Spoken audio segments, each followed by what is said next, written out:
Senta, pessoal, por favor.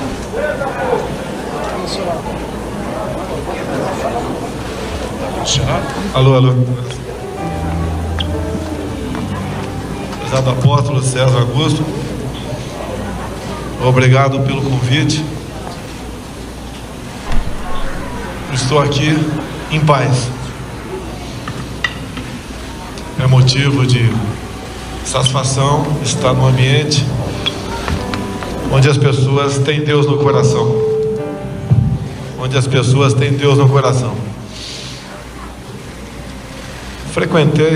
Fui algumas vezes na Adonep, e sempre lá tem uns momentos que marcam a vida da gente, são os testemunhos das pessoas. Na última vez foi um jogador da Chapecoense que deu seu testemunho, um milagre. É o Neto. Sou nascido em 55. Somos, né? Somos. Eu sou de março. Sou de outubro. Então eu sou mais antigo. Eu não quero dar um testemunho aqui, mas uma passagem rápida, porque tem certas coisas na vida da gente que só Deus nos conforta. Eu lembro, minha mãe contava, quando eu nasci em 55, que foi uma gestação bastante complicada, e naquele tempo tinham poucos recursos, e na véspera do nascimento ainda deu uma chuva de pedra e destelhou a maioria das casas de glicério. E quando eu nasci, obviamente sobrevivi, e minha mãe, como era muito católica, resolveu botar meu nome de Messias. Então meu nome é Jair Messias Bolsonaro. Assim como muitos senhores têm nome bíblico, tendo em vista aí seus pais ou suas mães. E eu segui minha vida. Meu pai era um verdadeiro andarilho, era dentista prático e começou a rodar pelo estado de São Paulo todo. Fomos parar em Eldorado Paulista. Com 15 anos de idade, eu conheci a luta armada, quando a quadrilha do tal de Carlos Lamarca passou pela cidade. E eu me aproximei do exército, e ali foi um amor à primeira vista. Entrei no exército. Saí aspirante em 77, fui para a fronteira, voltei para o Rio, fui para a Brigada Paraquedista, estive mais perto de Deus que muita gente, mais perto só o meu ministro Marcos Pontes, 40 mil quilômetros de altura, e prossegui a minha vida. Em 87, sofri uma acusação muito forte por parte da imprensa, e mesmo sem mídias sociais, consegui que esse processo fosse arquivado no Supremo Tribunal Federal. Meu advogado aqui na terra foi o general Newton Cruz, que é mais velho, deve se lembrar dele. Advogado, ou melhor, foi meu rabo lá, que não tinha essa formação. Em 88, me candidatei a vereador num estado onde a esquerda era mais aguerrida, Rio de Janeiro. Então, sem dinheiro, sem nada, sem televisão, consegui me eleger vereador. E falaria 1 hora sobre essa campanha, porque foi uma história de vida. Só vou contar uma passagem, 2, né? Primeiro, que eu distribuía os meus santinhos feitos na Xerox, na linha de trem que fazia o ramo Central do Brasil Japeri. Então, no meio do trem, eu estava lá, não é entregando o papel, é conversando com o pessoal, porque eu resolvi ser vereador e falei, vou ser vereador. Uma outra passagem também que eu lembro, que a gente fazia no papel A4, Xerox, né? Porque a gráfica era muito cara naquela época. E de madrugada, eu mais um colega íamos para pontos de ônibus com uma lata de cola de trigo, passava atrás daquele papel e colava nos ônibus. Era a minha propaganda ambulante. Bem, me elegi vereador, depois me elegi deputado federal, encontrei aqui em 91 Se o Vitor Hugo tem algum problema com a esquerda hoje, imagina naquela época. E levei a minha vida, respondi quase 30 processos de cassação, nenhum por corrupção.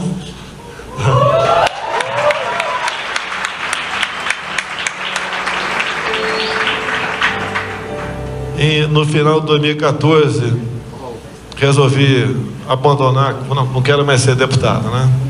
Fui mais votado no Rio de Janeiro, mas não quero ser mais deputado a partir de 2019.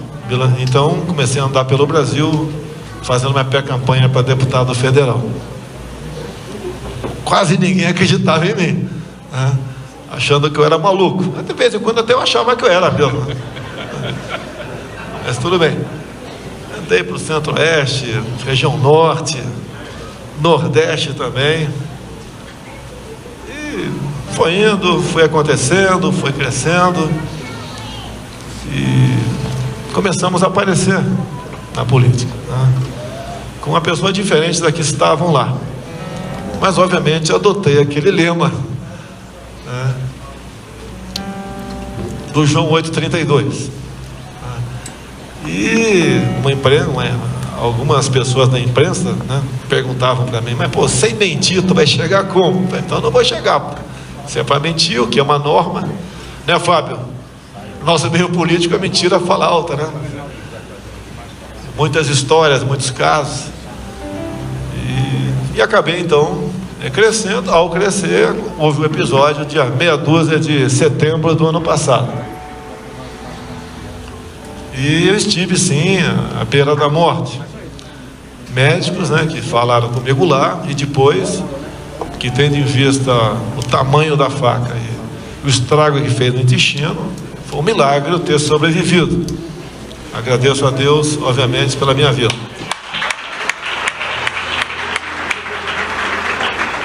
Acabou então, eu me elegendo, e confesso, o que fazer, porque no meu partido não existia.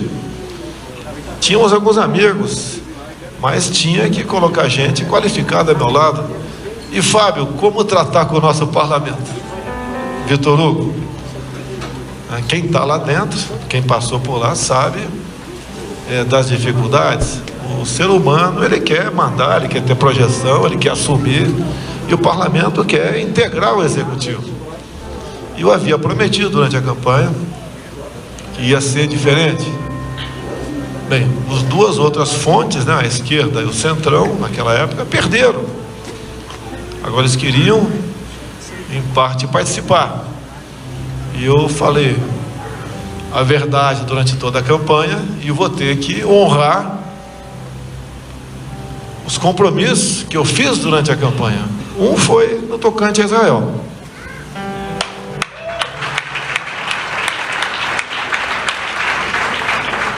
Olha como é que é, embaixador Shelley, como as coisas acontecem, né? No último ano da senhora Dilma Rousseff, Israel enviou um nome para cá. Não era o Shelley. E por um ano, a senhora Dilma Rousseff não aceitou as credenciais do embaixador de Israel. Até que no final das contas, desculpa, que para mim foi bom, que chegou essa pessoa maravilhosa no lugar do... Eu não sei se o embaixador seria melhor ou não do que o nosso Shelley, que é coronel do Exército. Uau! Meu superior. E foi uma pessoa que me ajudou muito também, fez um contato, programou a nossa viagem a Israel, e nessa viagem nós demos um passo. Está praticamente criado o nosso escritório de negócio em Jerusalém. Porque certas coisas não dá para a gente fazer de uma hora para outra. É igual um casamento. Você namora, fica noivo, casa, né? Foi tudo de uma vez só, pode não dar certo. E nós estamos fazendo as coisas obedecendo a normalidade. Bem, conseguimos então formar um ministério que, quando a imprensa fala alguma coisa, eu digo o seguinte: bota os meus ministros aqui, bota uma coluna do lado, os equivalentes, né? Com o Temer, com a Dilma, com o Lula e com o Fernando Henrique Cardoso. Compara a qualidade de cada um deles. a competência e a sua vida pregressa. Nós ganhamos de todos, sem exceção. Por exemplo, quando nós indicamos o André Mendonça para a Advocacia Geral da União, eu confesso, eu não sabia que ele era pastor. Foi eu que falei para o senhor. Foi eu que falei para o senhor. O senhor não sabia mesmo. Falou. E ele é, pelo que me consta, pastor, terrivelmente evangélico. Sim. Presidente, posso falar? Eu não queria tocar nisso, porque eu fiquei, será que eu toco ou não toco? Mas o senhor é um homem mais corajoso que tem nesse país para declarar que o senhor vai colocar um evangélico no STF, terrivelmente evangélico. Ninguém duvida do conhecimento jurídico do André, extremamente capacitado. Eu não era tão capacitado, mas Deus está me capacitando.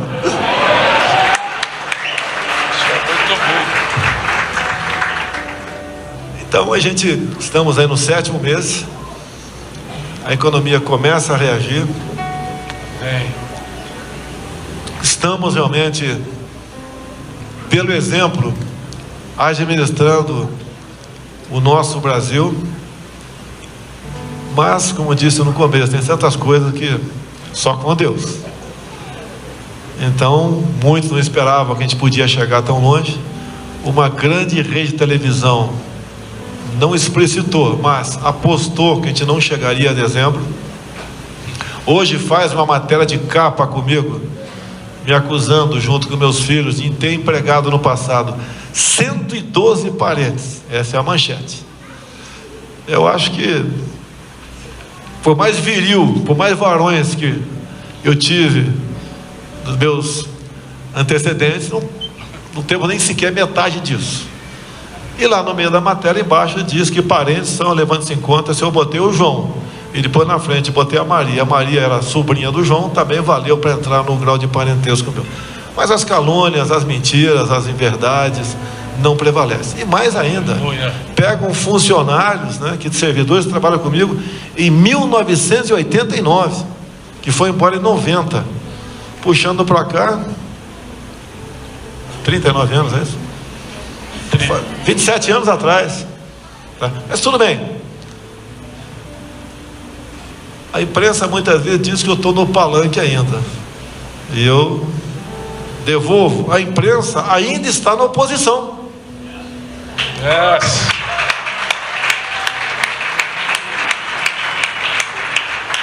Assim como não derrotaram Trump nos Estados Unidos, também não me derrotaram aqui no Brasil. Eu torço pelo Trump. Agora nós temos, uma enorme responsabilidade. É botar esse país para frente. E voltando para Israel, o que Israel tem? Eu perguntaria aqui, se tiver, peço que o embaixador levanta o braço. Tem petróleo em Israel? Não, zero. Tem terras agricultáveis? Tem água potável? Razoavelmente nada. Tem deserto, mas tem um povo que é unido e tem fé.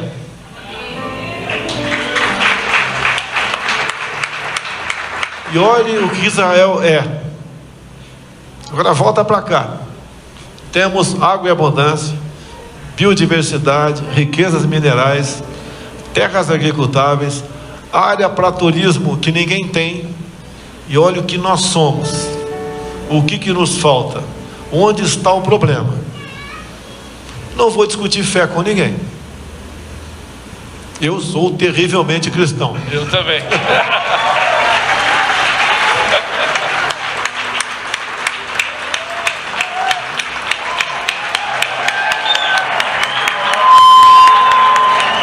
Glória a Deus.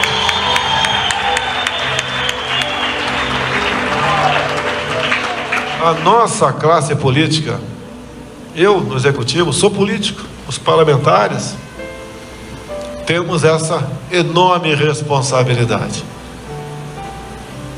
O parlamento vem nos ajudando. Não começamos bem o relacionamento, mas os ânimos se arrefeceram e nós estamos dando prova de maturidade, juntamente com o presidente da Câmara, o nosso Rodrigo Maia, e no Senado, o Davi Alcolumbre, e também no Judiciário, Dias Toffoli.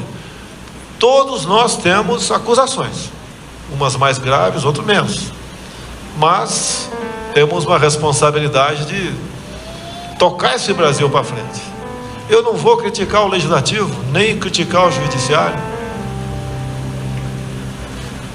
e espero que eles não me critiquem também.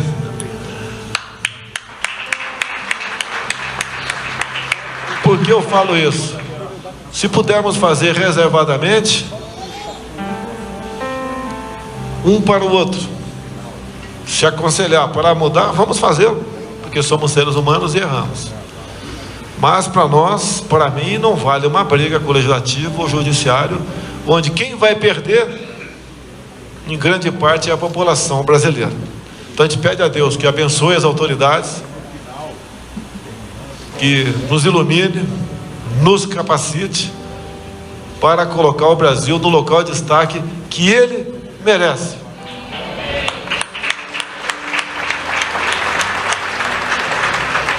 Quando vim candidato e quando assumi, sabia dos problemas.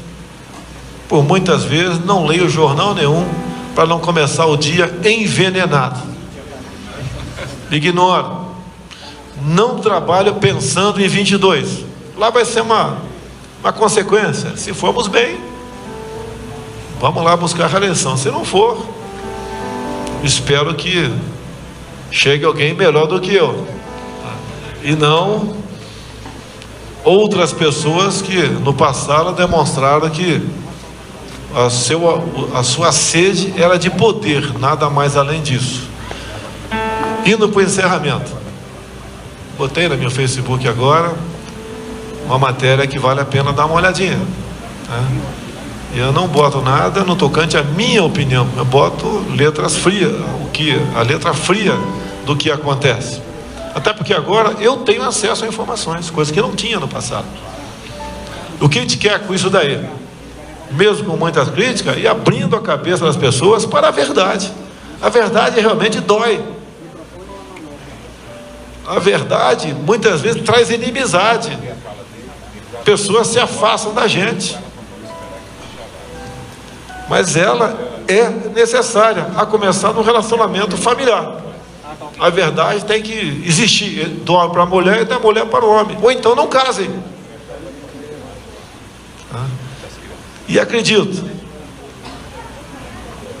que agindo dessa maneira, com a verdade, coração aberto, não deixando de falar com a imprensa, toda vez que saia do Alvorada, o pessoal diz: não fale. Se eu não falar, vem distorção, vem mentiras. Se eu falar, a minha equipe está filmando. Mesmo que haja distorções, que vão continuar vendo, eu mostro a filmagem do que aconteceu. Como esse Brasil é maravilhoso, e aqui nós temos tudo para fazê-lo melhor e maior. Tenho conversado com o Shelley, vale a pena. O que eu pretendo, entre outras coisas, com Israel?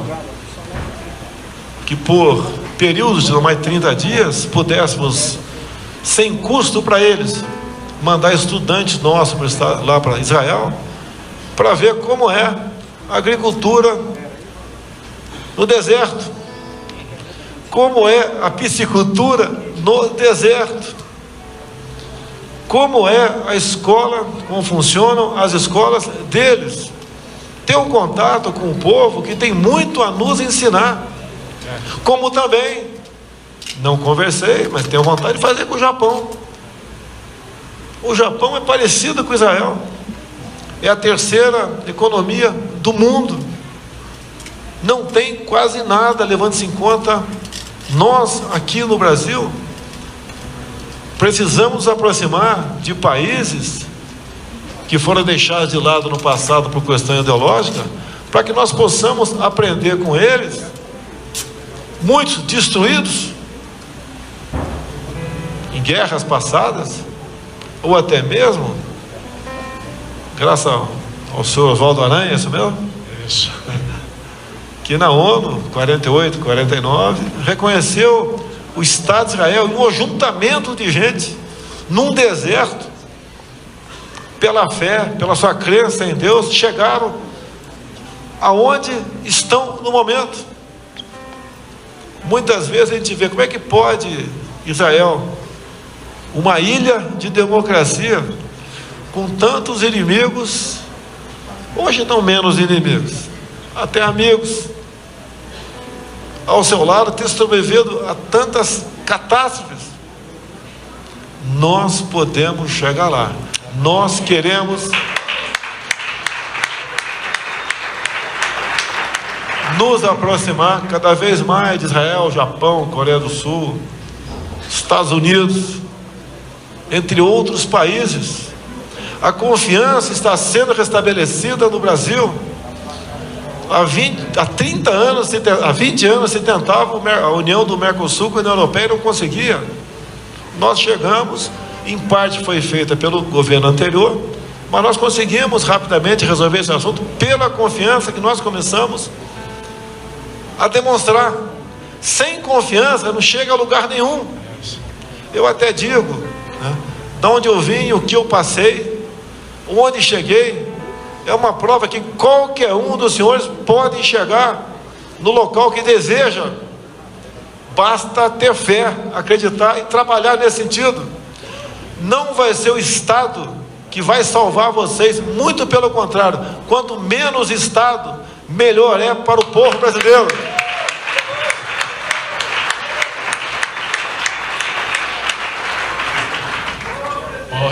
Aqui é a casa autorizou continuar mais um pouquinho ainda. Aqui é a casa do senhor.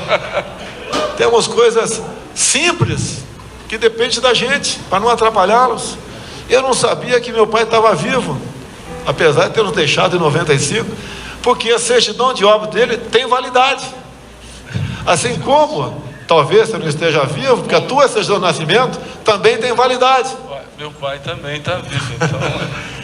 Mas custa em média R$200 um documento desse num cartório, praticamente resolvido, depende da Câmara e do Senado, na medida provisória da liberdade econômica, botamos isso lá. Para nós, até não faz falta R$200 para tirar um novo documento, mas para a grande maioria da população faz falta. Assim como acertamos com a Anatel, as agências têm superpoderes para o bem ou para o mal, mas acertamos para o bem na Anatel aliviar em R$200 por ano a taxa para radioamadores. Assim como o nosso secretário da Pesca conseguiu, junto ao TRF4, há poucos dias, a volta para que os pescadores do Espírito Santo ao Rio Grande do Sul pudessem pescar tainha. Estavam proibidos, porque o MP dizia que nós devemos monitorar. Meu Deus do céu, quanto custa fazer esse monitoramento? A Marinha tem condições, junto às suas capitanias dos portos, fazer essa fiscalização dessa vasta região. Então, porque não temos como fazer monitoramento, não vamos pescar. Agora, barcos de fora continuam pescando no Brasil. O Uruguai fez um acordo com a China e o seu mar está tomado de navios chineses. O peixe que vem lá do Polo Sul e vai para o norte, poucos passam pelo Brasil. Vamos facilitar a vida dessas pessoas. E quando eu falo que vamos legalizar o garimpo, 70% é contra. E essa pesquisa é verdadeira, uma das raras, né? Porque o pessoal do lado de cá, paletó e gravata, não sabe que vamos continuar tendo na região amazônica garimpeiros que só sabem fazer isso. Se você legalizar, dá uma carteirinha para ele sem custo, mas ele vai saber dos malefícios do mercúrio, vai saber o que pode ajudar na preservação do meio ambiente e vai dar-lhes dignidade. Agora vocês podem ver, Os números vai revelar semana que vem. Falei em garimpo, né? Tem gente que com toda certeza seria contra aqui, sem problema nenhum.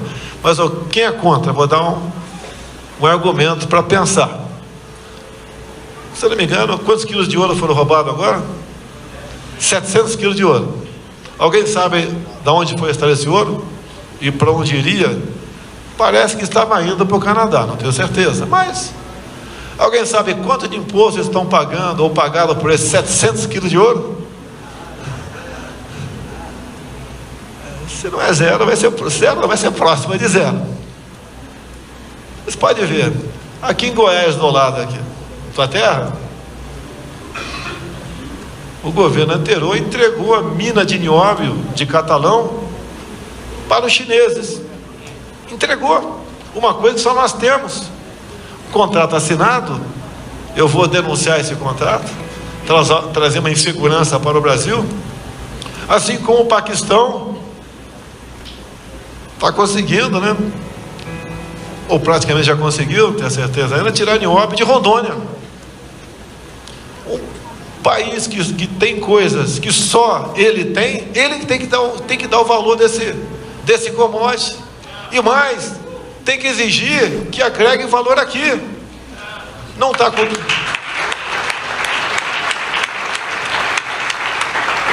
Não está comigo aqui, mas no Japão comprei com nota fiscal e paguei o excesso, paguei em dólar aqui para receita. Comprei uma correntinha de nióbio, $1.000. Na verdade foram $1.250 que eu tive que pagar para... Podia botar ela no bolso, ainda mais sendo presidente. Mas eu tenho que mostrar a correntinha para não ser atacado. Quanto custa a tonelada do nióbio no Brasil? Vamos dar esse valor para vocês. Então, com meia dúzia de correntinha, se compra uma tonelada de nióbio aqui, que é usada para muita coisa. A China acabou de fazer um gasoduto de 8.000 quilômetros com a liga ferro-nióbio nosso. A Alemanha produz chassi de automóveis com a liga ferro-nióbio nosso. É mais pesado, mais resistente. Bem, mas você pode usar menos, em consequência o carro no final da linha fica mais leve e a sua carcaça, né, o seu chassi funciona pelo momento como airbag. O Japão já começa a construir prédios com liga ferro de nióbio que ajudam, tendo em vista os abalos sísmicos que existem constantemente lá. Só nós temos isso. Os caras lá fora fazem até bijuteria disso. E nós fazemos o quê? Posso continuar? Pode, senhor. Tive em Araxá. Eu quero mostrar para vocês, se tivesse na mão o Brasil de israelense, japoneses, sul-coreanos, seria diferente. O que nós temos de diferente desse povo? Eu tive em Araxá. Tem umas 50 bandeiras na entrada da minha de nióbio que eu perguntei depois, com muito tato. Por que essas 50 bandeiras aqui? 50 países. Consegui tirar uma informação. Esses países são que importam o nióbio nosso. Tudo bem. Daí no canto perguntei, mas tem país aqui que não tem tecnologia para utilizar o nióbio. Então o cara respondeu, tem país que está fazendo reserva estratégica de nióbio. Estão pensando lá na frente. Nós não pensamos lá na frente. A gente começa a perguntar, quem é que realmente manda nesse negócio aí? Aí eu não vou dizer para vocês, porque eu não quero responder um processo. Mas é verdadeiro. Nós temos tudo aqui para mudar. Agora, sozinho não dá para mudar. A imprensa tem prestado um desserviço à nação ao se preocupar em me atacar. Erro, assumo. Como errei assinando uma medida provisória para voltar a FUNAI do Ministério da Justiça para a Agricultura. Errei, não podia ter essa medida provisória. Não vou culpar assessor por causa disso. Muita coisa eu assino vendo a ementa apenas. Não houve má fé por parte da minha assessoria. Foi uma bobeada. Fui esculachado por um ministro do Supremo Tribunal Federal. Todo o direito de dar seu voto contra a nossa medida provisória. Mas a maneira como fui tratado pessoalmente dói no coração. E logo esse ministro que decidiu tipificar a homofobia como se racismo fosse, interferindo na autonomia do poder legislativo. Então é triste, né? Critiquem, pô, mas é mesmo quando meu Facebook, quando o cara começa a falar da Dona Olinda, eu vou bloquear o cara, lógico. O que minha mãe tem aqui, está viva, tem 92 anos de idade, tem a ver com as minhas ações aqui em Brasília. Mas tudo bem. Me desculpe aí a mensagem para os senhores. Aqui na Terra, nós temos como, né, trabalhar pelo bem do próximo, ou para o bem nosso. A questão espiritual, aí depende de cada um. Mas a nossa tradição judaico-cristã pesa e muito no destino desse país.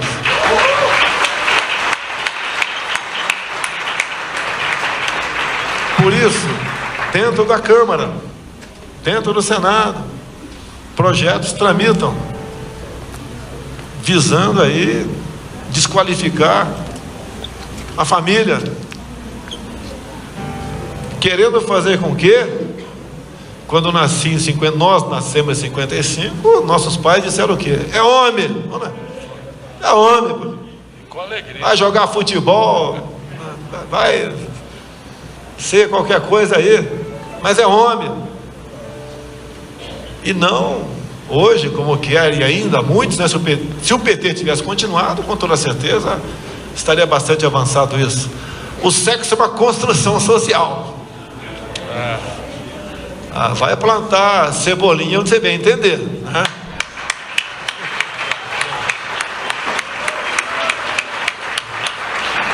Nós temos que lutar contra isso.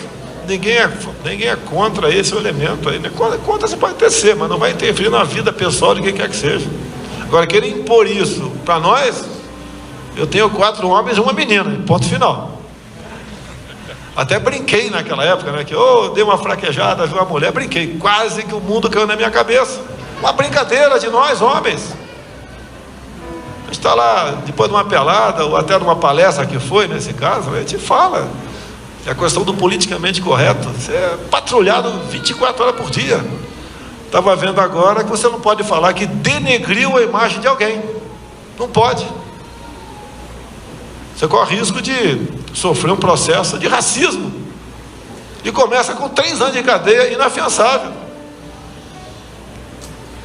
O PLC 122, lá atrás, eu lembro muito bem o que poderia acontecer com um pastor ou com um padre se negasse a fazer coisas que a Bíblia diz que nós não devemos fazer. Quando eles conseguirem emendar a Bíblia, vai ser difícil, né? Aí tudo bem, vamos ver o que a gente vai fazer. Mas a destruição da família, que é a célula da sociedade, visa o quê? Dominar um povo, dominar um país. Tive com Angela Merkel e Macron, Alemanha e França. Vieram falar comigo. É tudo filmado, por gente nossa. Falei, olha, mudou o presidente do Brasil. Graças a Deus. Eu não vou voltar para o Brasil e demarcar aqui no Goiás do nosso Major Vitor Hugo mais 2 reservas indígenas, mais 10 na Amazônia, mais tantos quilombolas não sei aonde. Nós já temos 61% do território nacional destinado a isso. Ninguém preserva mais do que nós. Que moral eles têm para falar que nós devemos agir dessa ou daquela forma no tocante ao meio ambiente? Me aponte um rio da Europa que tenha 2 palmos de mata ciliar preservada. Recupere o que fizeram, depois vem criticar a gente. Não queremos destruir a Amazônia, queremos apenas dizer que a Amazônia é nossa. Mas, meus senhores, minhas senhoras, obrigado a todos vocês.